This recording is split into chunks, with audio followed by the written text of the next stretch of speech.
This has been the most remarkable night of my YouTube experience. I've had, as you may have noticed, rather a lot of subscriptions all of a sudden.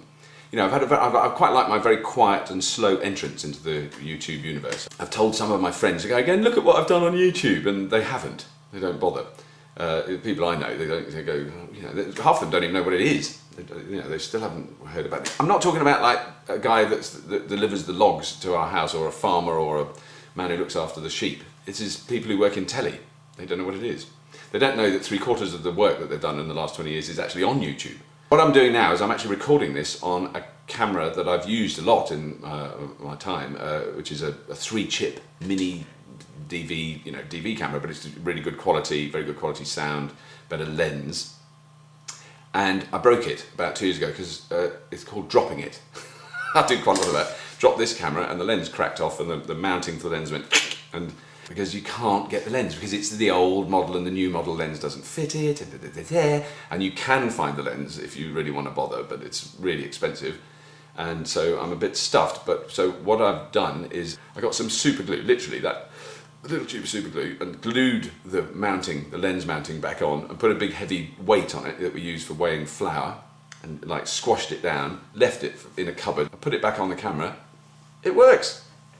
Who would have thought it? There's still something wrong, I know, because there's a little red flashing light which says there's something wrong, so we'll see if this works.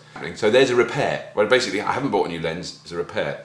And the library, of course, the first message I got when I said I can't buy that book is the library. There's a library 5 miles up the road from where I live. I'm going to go and get the book from there, which is great. And it's so obvious. There's all these obvious solutions to these things. I do wish there was a sock and pant library you could go to. You could borrow brand new pairs of socks and pants. I haven't heard of one of them yet, but I'm all right. You know, I don't want anybody sending me pants. I'm fine. I've got plenty of pants. Don't worry. I'm not begging for pants. I'm trying to answer all the messages I've had. Go to the library. Bags under my eyes. Very funny comments about those. They're hereditary. My father had them. I've had bags under my eyes since I was 20. You know, I had lovely, smooth, young skin, and I was so, but these huge sacks. And the more I sleep, the bigger they get. If I stay up all night, get totally wasted, completely out of my tree, they shrink, they go all tight, and I don't have them. It's really weird. And if I've slept really well, and I'm really healthy, and I've eaten properly, and I've taken lots of exercise, they're like a couple of elephant scrotums hanging under my eyes. So that's just who I am. There's nothing I can do about my bags. I'm not going to go and have them tucked by, maybe I should. I'd look like that. Hello, this is me, completely natural. Isn't it weird when you meet people? I don't want to drop names, but I'm going to drop a small one. I met Kim Cattrall the other night. That's the actress who was in Sex and the City.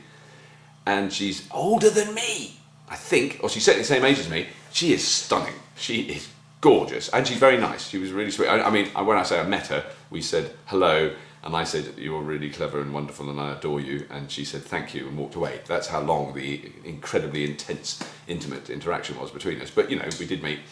And, you know, then I kind of looked at her from a distance, and I went, I don't know. I can't tell if she's had, you know, a little bit of business done.